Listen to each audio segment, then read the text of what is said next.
The significance of this lake behind us here at Victoria Point Lakeside not only is very much exposed to our community because it's right here on the edge of a boardwalk where people enjoy the hospitality of Lakeside, but also it's an important feeder into Epra Creek, which is one of our main tributaries that feeds into Moreton Bay. We're keen to improve that quality, and this is just one more opportunity that Redlands is taking with Spell Environmental to do just that. What is really good about this floating treatment wetland behind me is there are no chemicals involved. It's completely natural.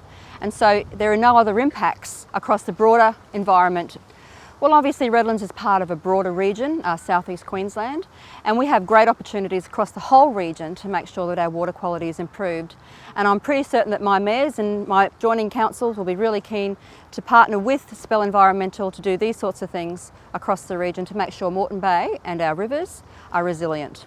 What is good about what we see behind me is that we've got this beneficial reuse of Coke bottles. Coke bottles that would normally end up in our landfill, and we all pay for that. So by reusing that for a benefit for the environment, it's a win-win for everybody. Working with Spell Environmental has been an absolute privilege. Like me, they're doers. They want to see improvement in our waterways, and they knock on doors to make it happen, and that's why we're a great match here at Redland City. So the floating treatment wetlands behind us is not just about improving water quality. There's a whole ecosystem right behind me. Turtles, we have eels, we have fishes, etc. And this provides habitat for them as well as improving our water quality. It's a win for Redland City Council, it's a win for our community, it's a win for our natural environment, and it's a win for the future of water quality in Moreton Bay.